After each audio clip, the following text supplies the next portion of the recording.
Améliorer l'élasticité vaginale, améliorer la lubrification vaginale, lutter contre les incontinences urinaires à l'effort. Tous ces symptômes peuvent être améliorés à l'aide de la gynécologie esthétique et fonctionnelle. Si vous voulez savoir comment ça marche, suivez cette vidéo jusqu'à la fin. Bonjour, je suis Dr Zaïd Olatundi, gynécologue obstétricien, spécialisé en traitement de l'infertilité et en gynécologie esthétique et fonctionnelle. Il y a souvent eu des questions sur qu'est-ce que c'est que la gynécologie esthétique et fonctionnelle. Si vous n'êtes pas abonné sur les pages, cliquez maintenant sur le bouton « Je m'abonne » et merci de partager la vidéo pour que les autres en profitent aussi. Qu'est-ce que c'est que la gynécologie esthétique et fonctionnelle? En fait, c'est une sous-spécialisation de la gynécologie qui est assez récente, qui va en fait s'intéresser à un certain nombre de troubles fonctionnels, mais aussi du volet esthétique en fait des organes génitaux externes. On peut la diviser en deux parties avec des traitements chirurgicaux et des traitements non chirurgicaux.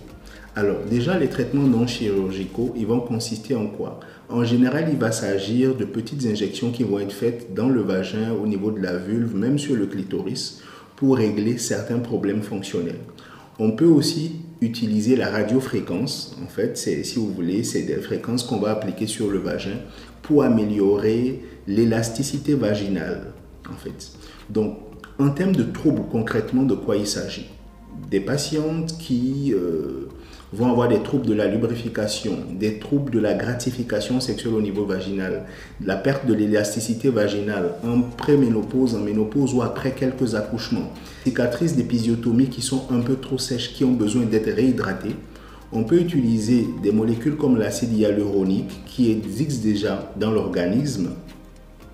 Des molécules comme le PRP, là ça fait appel à la médecine régénérative, on va utiliser votre propre sang, en fait, un peu comme vous voyez sur les images, pour qu'on va injecter au niveau des parois vaginales. Ceci va améliorer la lubrification, stimuler la fabrication de fibres de collagène, ce qui va améliorer l'élasticité.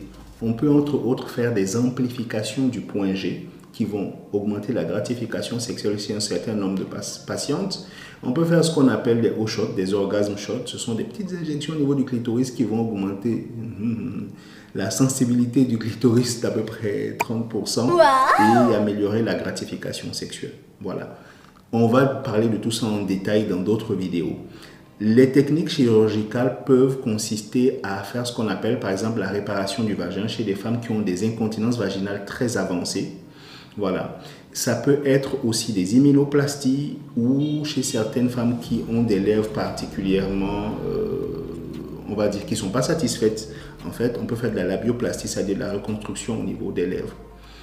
Et donc, c'est un peu ça, la gynécologie esthétique et fonctionnelle. Maintenant, pour chacune de ces techniques, il y aura des vidéos qui vont suivre dans les prochaines semaines. Si vous n'êtes pas abonné sur la page, abonnez-vous et puis vous en saurez plus très bientôt. Merci, partagez, passez une bonne semaine.